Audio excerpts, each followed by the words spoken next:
Ultimamente eu tenho percebido que está havendo uma grande perseguição contra o Evangelho de Jesus Cristo. Não falo somente da perseguição nas nações que nós vemos, como exemplo da China, da Coreia do Norte, mas uma perseguição do nosso lado, ou melhor, uma perseguição que nós percebemos por aquele aparelho que carregamos nas nossas mãos, nas redes sociais, nos meios de comunicação. Várias pessoas, instituições, grupos organizados estão se levantando contra o Evangelho de Jesus Cristo, contra aqueles que professam ser do Senhor Jesus, contra aqueles que divulgam a palavra de Deus, a verdade, que é vida. E olhando essa situação, percebendo isso, eu me lembro de duas passagens da Santa Palavra de Deus.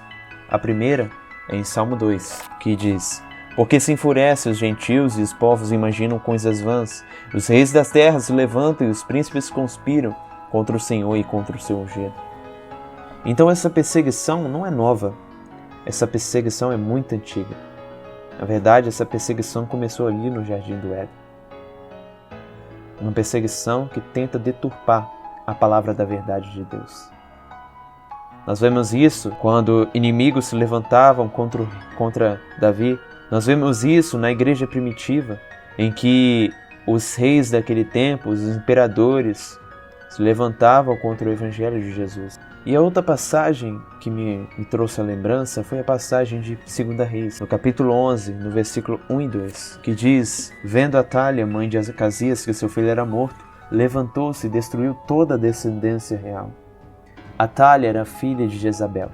Após ela saber que Acasias, seu filho, era morto, ela tenta trazer de volta a adoração a Baal, o baalismo, e isso se levantou diretamente contra a adoração ao único Deus verdadeiro. O meio que ela utiliza para tentar trazer essa adoração de volta é destruindo a descendência real, a descendência de Davi. Se ela conseguisse destruir toda a descendência de Davi, não haveria descendentes pelo qual viria o Messias. Mas há sempre uma brecha, e é essa brecha que Deus opera. Sempre vai haver perseguição contra o Evangelho, sempre vai haver um filho do diabo para conspirar contra o santo de Deus. Mas a palavra de Deus, ela é viva e eficaz, ela vem para cumprir, exercendo julgamento contra aqueles inimigos do reino. E o julgamento veio. Deus usa Jeoseba, filha de rei Jorão, e uma ama, naquele tempo, uma criada, para proteger o descendente da família real, chamado Joás. Eles escondem esse descendente da Atália, e assim a descendência real também é preservada. E meus queridos, essa perseguição ela vai continuar. Mas lembre-se que Deus usou José e Maria para guardar a Jesus, para ensinar a Jesus, para proteger a Jesus. E Deus vai sempre usar os seus servos para continuar avançando o seu reino em meio a uma sociedade que resiste à verdade, em meio a uma sociedade que resiste ao Evangelho do Senhor.